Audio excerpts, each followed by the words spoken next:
So, my name is Ito, and I'm from the Wix Studio team. Welcome to this advanced webinar. We're so excited to introduce you to the world of Wix Studio, the web creation platform built for agencies and freelancers such as yourself, where you can deliver exceptional, high-quality sites in the most efficient way possible.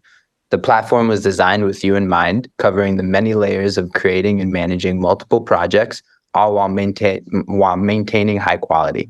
So today we're going to be talking about transforming pages with special effects.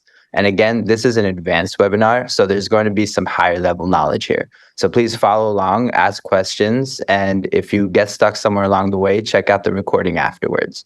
And what you're going to see here is bringing websites to life with custom animations and features. It's going to be presented by the amazing Nofal Descal, who's here with us now. There's a really cool build on this webinar that I'm personally really excited for you all to check out as well. So before we get started, I just want to talk about the formatting for this webinar. For questions and comments, we're going to manage it a little differently so as to not help miss you all. So there's a lot of participants here, and we're going to try to get to all of your questions. And the way that's going to play out is like this.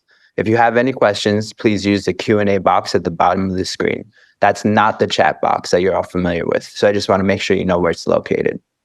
For the comments, you can use the chat box. And just make sure that you differentiate between your questions and chats so that we can answer each question respectively. We'll cover a lot of key features here to help you get started. But before we do, we also want to talk about the learning resources for a moment. So for the learning resources, this session is being recorded and will be available afterwards to you to watch back and recap if you need.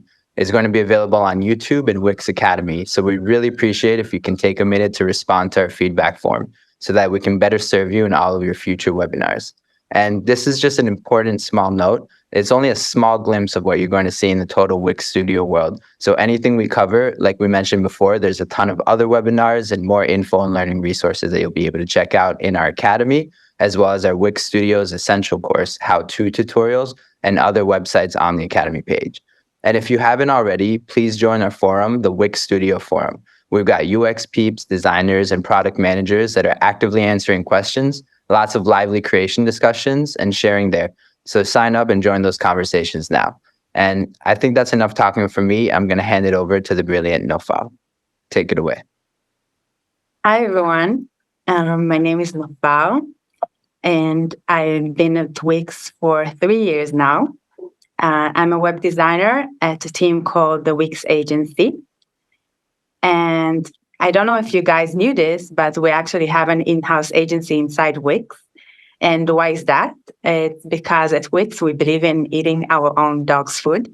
We actually simulate an agency outside. We act like a laboratory and work on the platform all day, every day, in order to give feedback and improve the product. And because of that, we feel really close to you, Wix partners. And many things that you'll see here today, and also many other features in Wix Studio, are for us dreams coming true. And that's why we're so excited to share them with you today. And today we'll focus on one section that I created as part of my work at the Wix Agency, and we will recreate it together.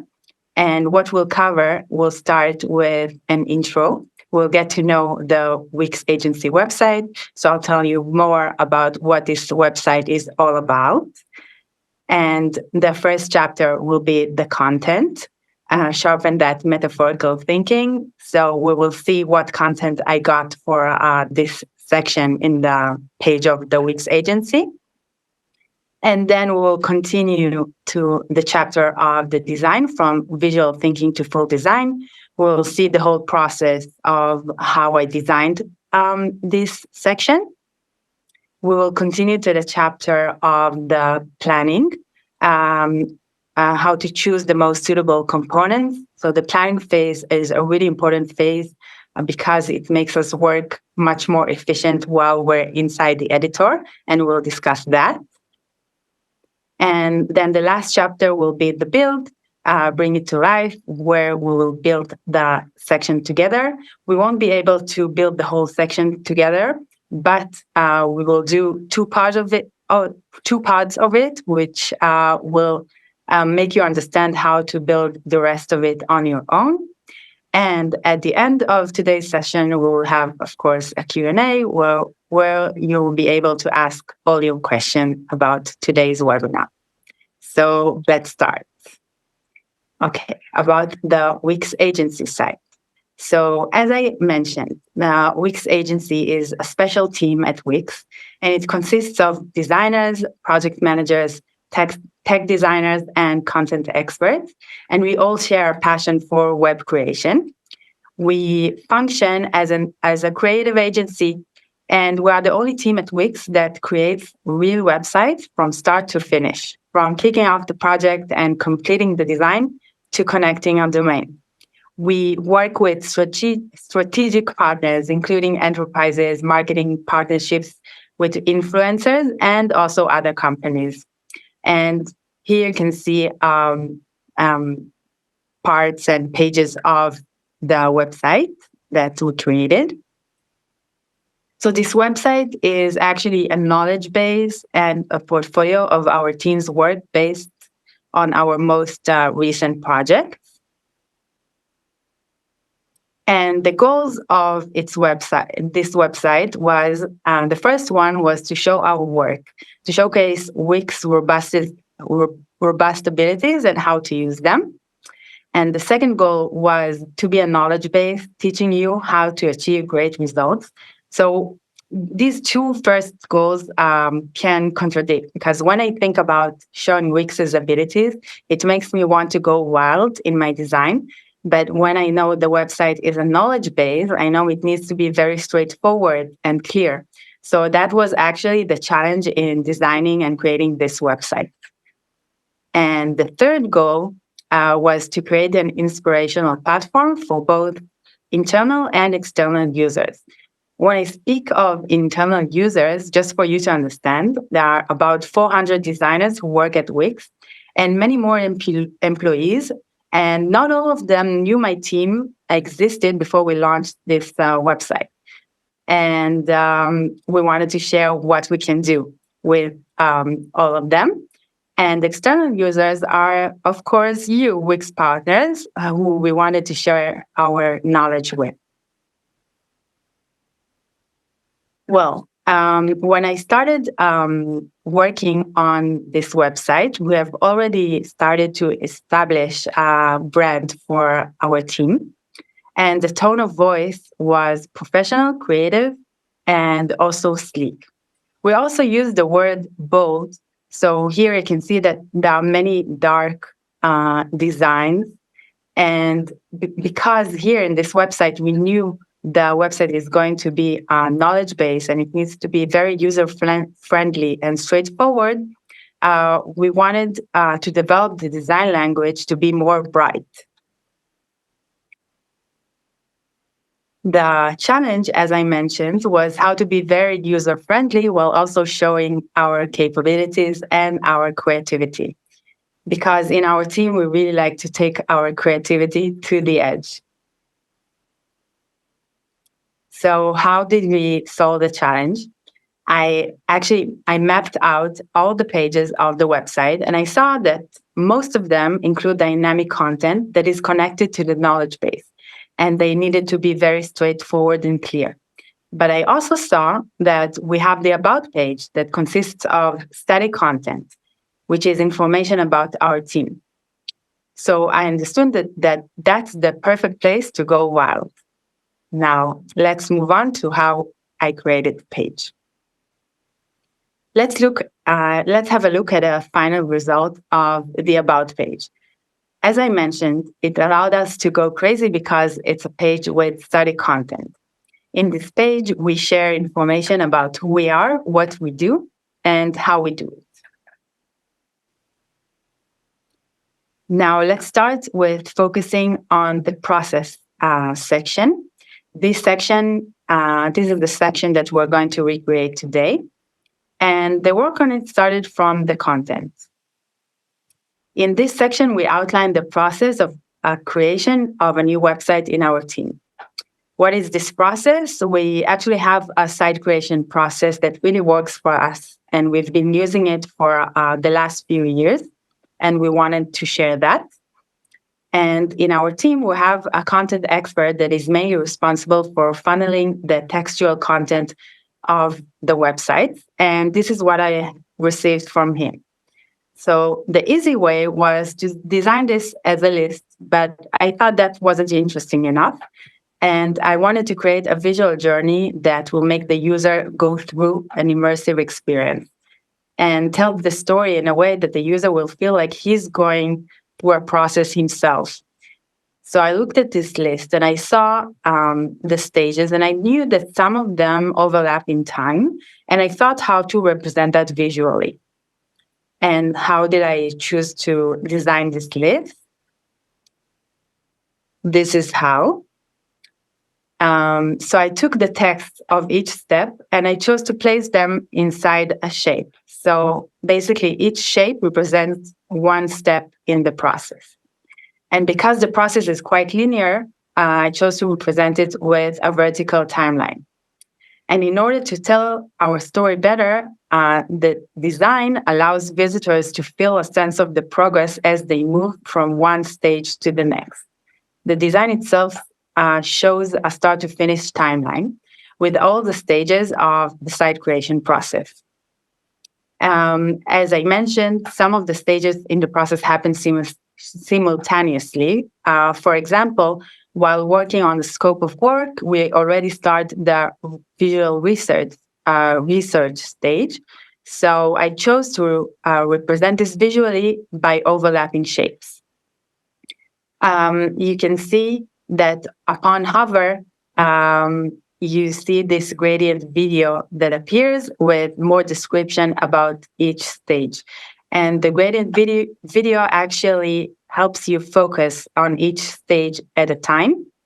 And finally, we have the sticky effect on this purple ornate shape that follows you and lets you understand where you are in the process. Okay, so now we can continue to the design process. So, of course, every design process starts with looking for inspiration. And just a reminder, we already had a brand at this point. So I looked for inspirations of shapes that would fit the brand of the agency. And I also looked for interactions that will help me create this immersive experience that I had in mind. Well, then I started designing, and I knew that I wanted each shape to represent a stage. I knew that I wanted to have a timeline and to use the video gradient to focus on each stage. So those were my ingredients.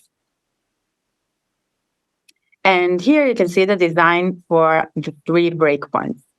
And as there is no hover on tablet and mobile, the video mask becomes a nice Easter egg when you click on the shapes. And I decided to remove the description text in tablet and mobile in order not to overload the user with information. In this slide, you can see the difference between scale proportionally and adapting the design.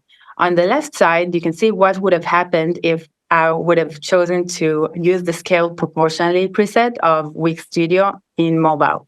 The design looks the same. Everything is inside the screen, but the shapes and the text are too small, and there is no sense of progress or process.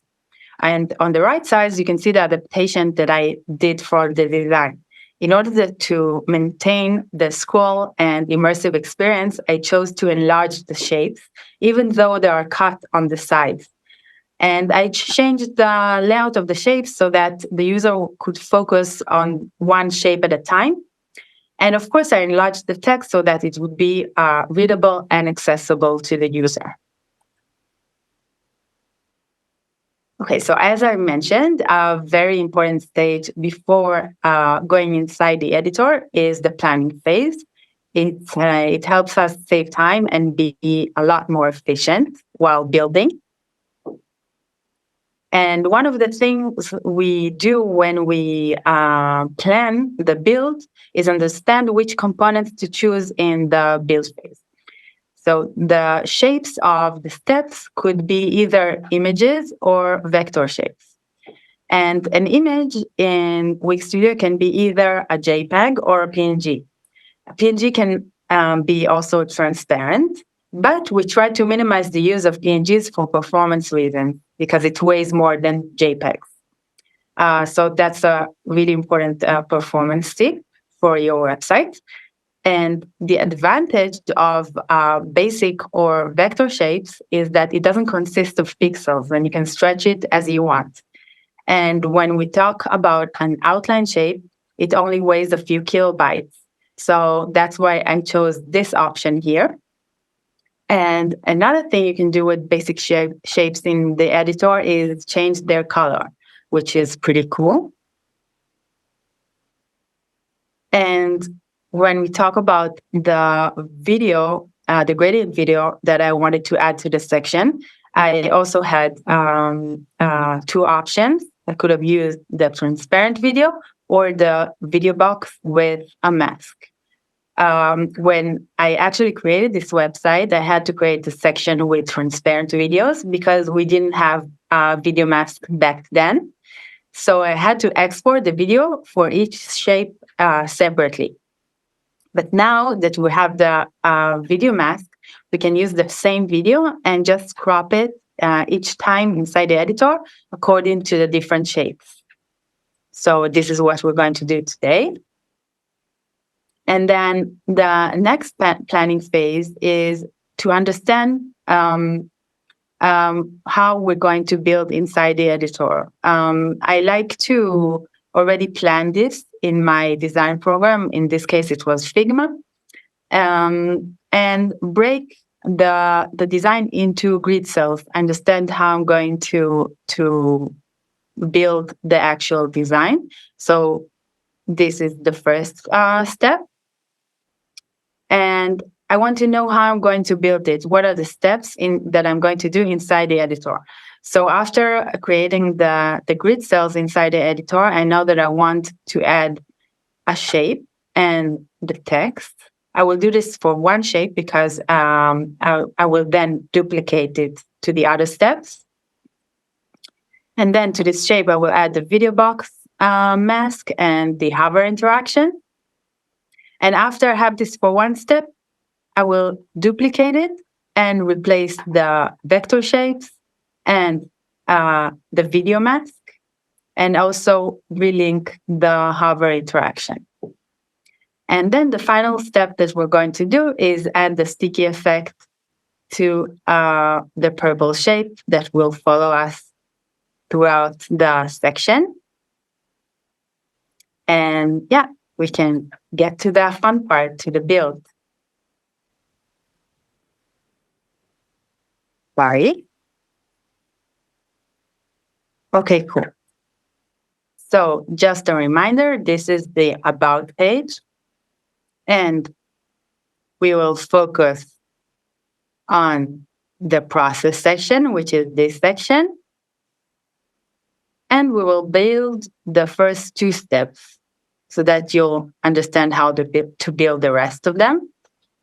So as you see, upon hover on the text, we have this gradient video that appears and the description.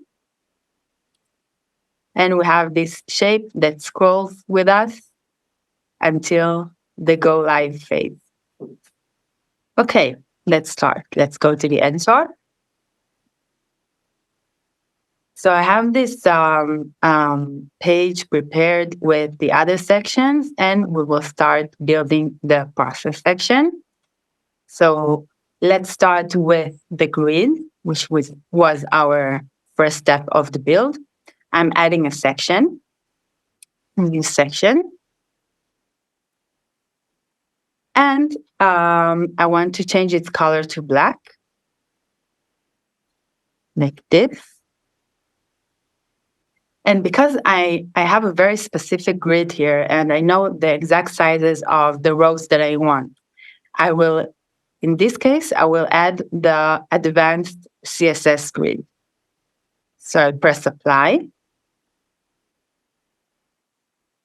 And I know that I want it to be 2 columns and 10 rows. Great. Now, I also know that I want the first row to be 100 pixels. So I'm changing my unit to pixels.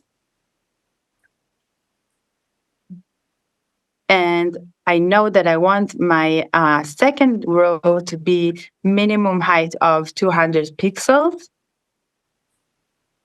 and a maximum of max content, which means what the content of this row.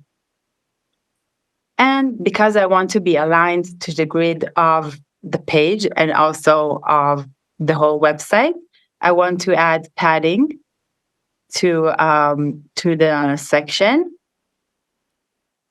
And in this case, in this website, the padding was 60 pixels from each side, from left and right, and 90 pixels from the bottom, just to be consistent with my design. Great. So now that we have the grid, we can move on to creating the timeline structure. So just to remind you, the timeline consists of this vertical line, and we have this ornate shape, one that moves, the purple one, and we have this outline shape that stays at the start. Another thing, just to remind you, that we divide it into rows. So in the first row, we will have the title of the section, the word process. In the second row, we will have the shapes and the word request. And then in our third row, we will have the two first steps that we're going to create. So let's start by adding the vector shape. So what I want to do is add from the add panel. I'll choose from the quick add to add a basic shape. And I want it to be in the second row. I know that I want its behavior to be fixed, which means that it will maintain the same size all over over all the screen sizes. And the size will be 42 pixels by 42 pixels. And I want it to be on the second row from column 1 to 2, centered, and to have a margin of 50 pixels from the top. Great. Now that I have the right position, I can replace the shape to the one that I uploaded. Sorry, I already uploaded. So I want to start with the outline. This will stay in place. And now I just want to duplicate it and add the purple shape, but I want to make sure that it's in the right position. So it's in row 2 from column 1 to 2, which is great. I want it centered and to have the exact same margin, which was 50 pixels. Now I just need to change it to the purple shape. And that's it. Great. Now let's add the vertical line of the timeline. So I'm going to the add panel and I'm adding a vertical line. I'm just dragging it to the canvas. And I want to see it. So I want it to be this gray. I want it to be 2 pixels wide. And for its location, I know that I want it to be stretched from the second row to the 8th row, and to be from column 1 to 2, so all over the rows. So 1 to 2, 2 to 8. And I want it to be centered like this. And because I want it to be stretched, I'm pressing Shift and the dock to bottom. So now it's stretched from 2 to 8.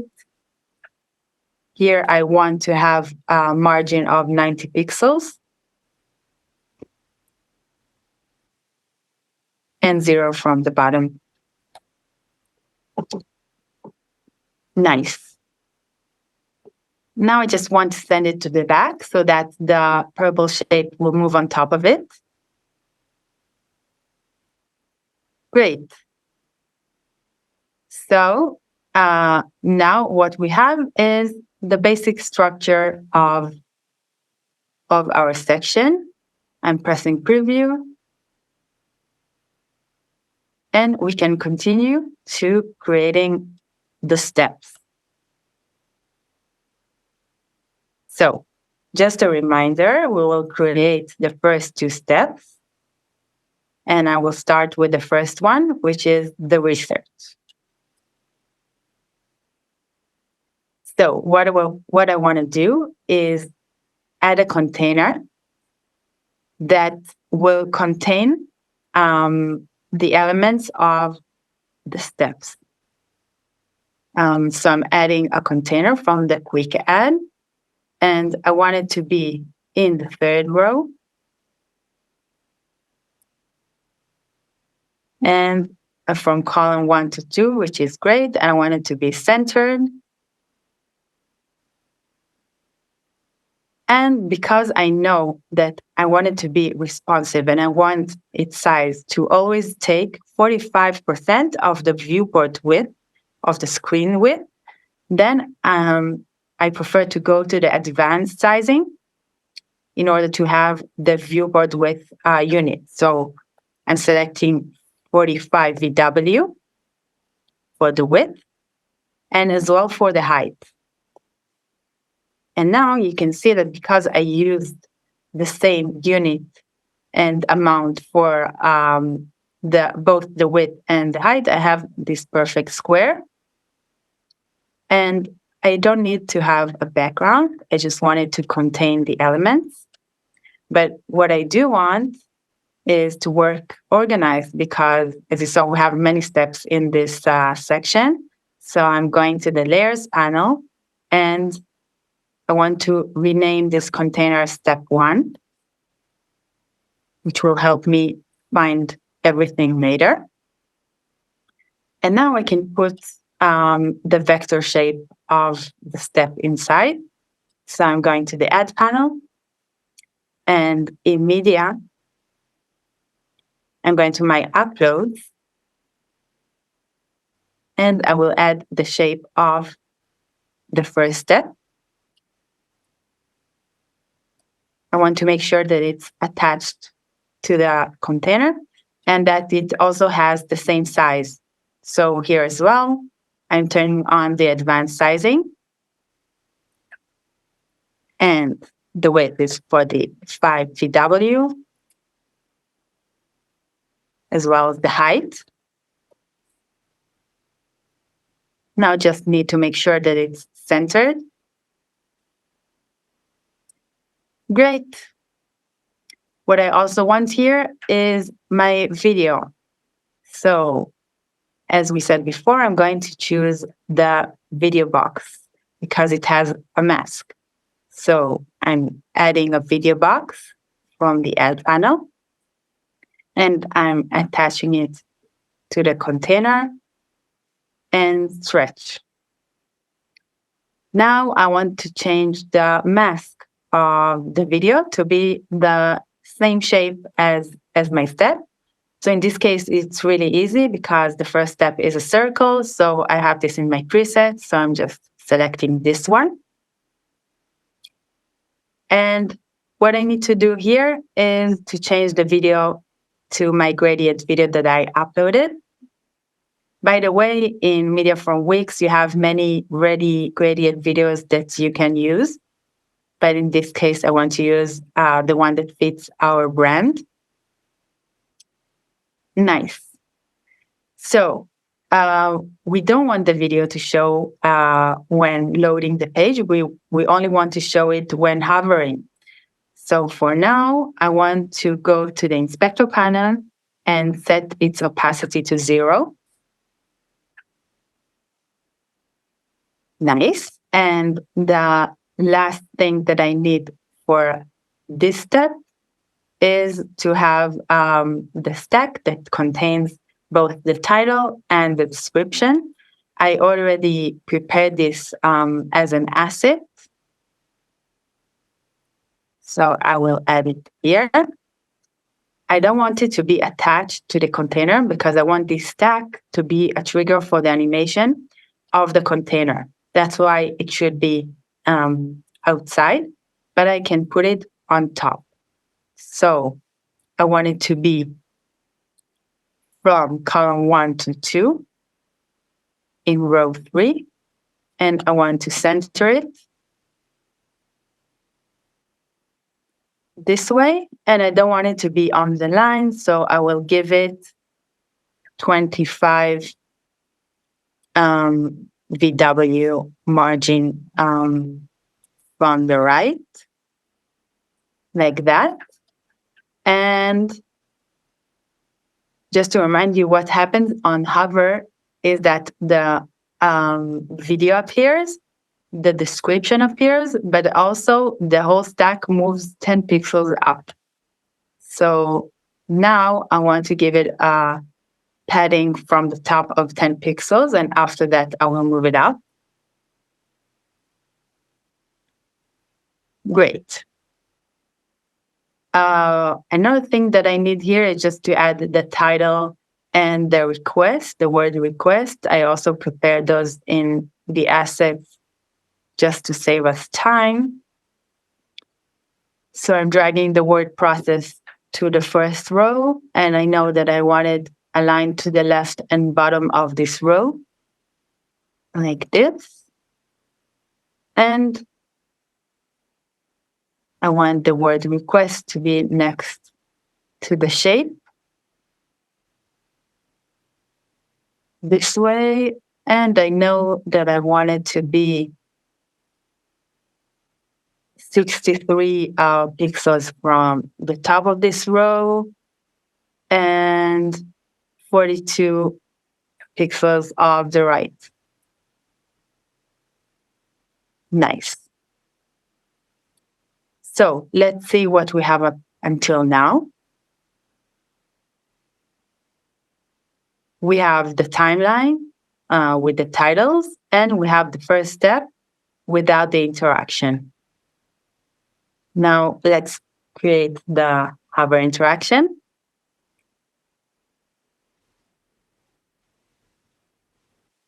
So like in the video box, I want to hide the description text that won't appear in the beginning when I load the page.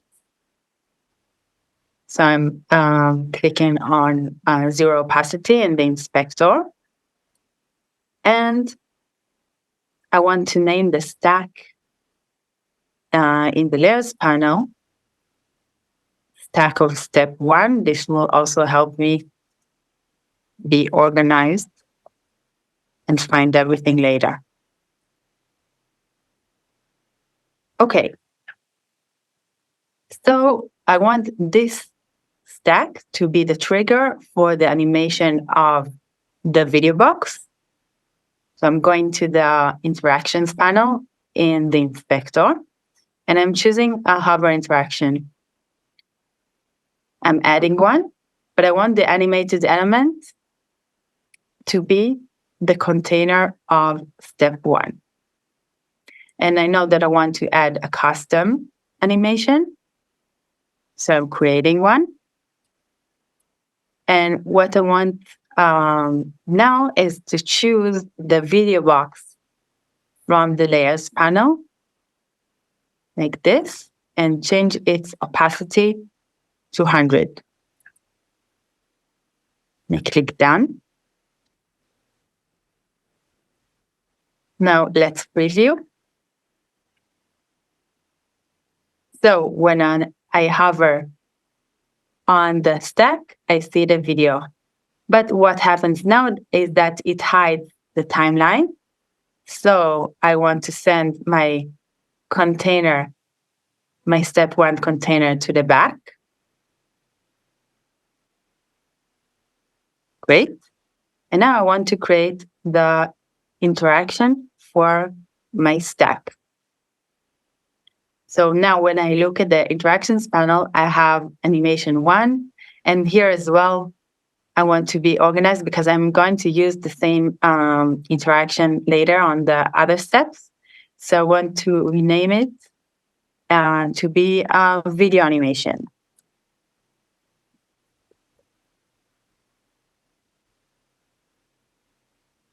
Great.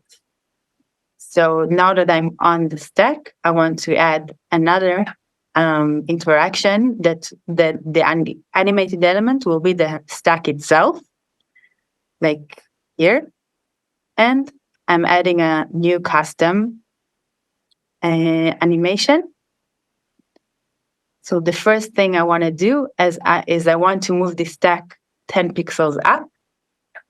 So I'm moving it by -10 in the y-axis and translate. And the other thing I want to do is select the text inside the stack and change its opacity to 100. Like this. And I press down. Now when I preview,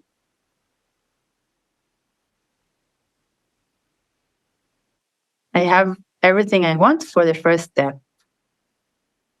And now the hard work is done. All we need to do is duplicate this step and adjust the shapes for each step and also relink the interaction. Let's do that. But before we do that, I also want to rename the interaction of the stack. I will call it stack animation.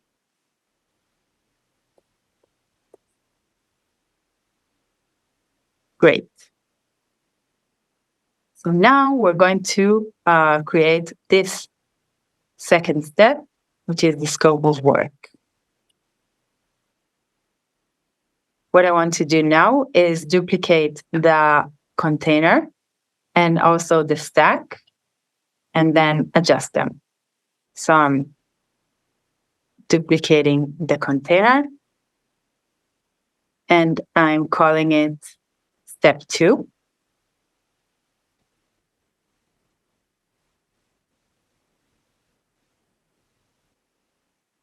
And I'm duplicating the stack.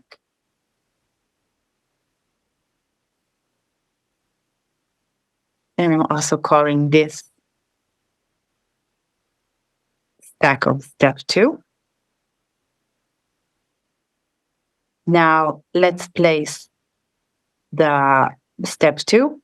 So in this case, it's going to be in the exact same row, row 3. It will just take 100% width of the row. So let's resize it. First, I want to center it.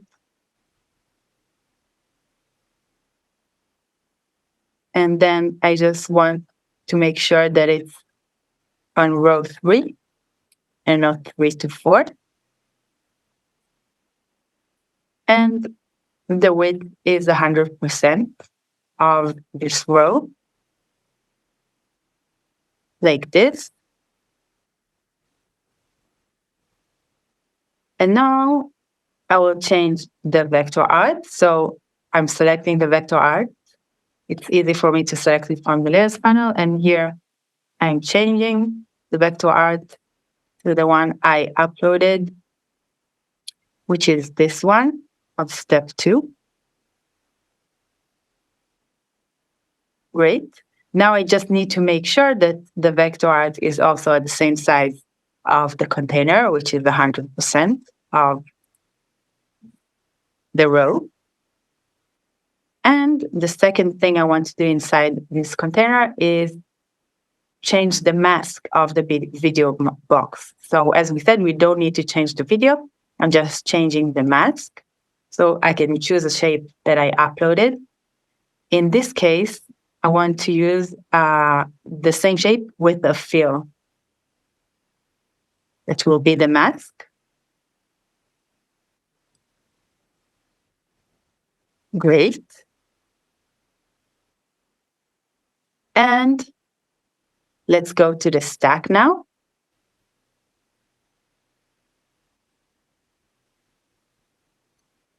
And I know that I want it to be aligned to the left and bottom,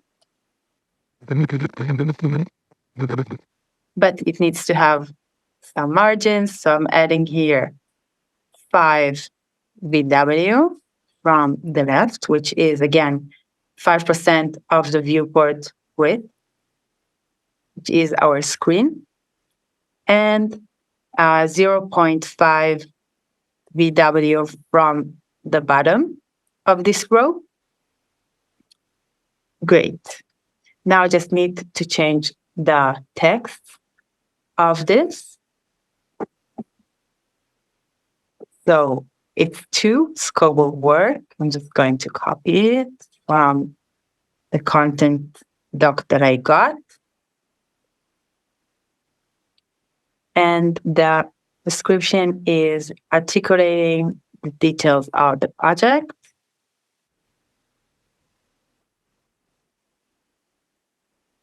Great. Now, let's see what we have now when I press preview. So I have the 2 steps. When I hover on this, I have the interaction for the stack itself. So it saved the interaction that is on the stack, but I do need to relink the interaction for of the video box. And another thing we need to remember is send the step 2 container to the back so that it won't hide the step 1. So I'll select arrange and send to back. Great. And now when I click on the stack and I go to the interactions panel, I see that it has the stack animation on itself, but I want to add the video box animation. So this time I'm selecting the step 2 as the animated element. And when I go to the custom, I already have my video animation. And when I choose it, let's see. It will work perfectly. So great. So what we have now is our 2 steps ready. We have the timeline structure. And this is how we go on. And we just copy, duplicate each step. We change the mask of the video box. We change the shape according to the step and the text of the stack. And then we relink the video box animation. So I already prepared a page that has all the steps. And now we can go to our last step, which is adding the sticky effect to this ornate shape. So let's look at it in the live site. As you can see, this shape, when it moves with us, you see that there is this distance from the top of the screen. It doesn't stick to the top of the screen. This distance is called the offset. In this case, it will be 300 pixels. So we'll need to add that. And I also want this shape to stop exactly in the middle of the star. So we will need to add a margin at the bottom of this shape. So now when I go and select this vector shape, I go to the design panel. I want to change its position to be sticky. And I want it to stick to the top of the page. And I want the offset to be 300 pixels. And to have this margin from the bottom of 9 VW. Now let's see it in preview.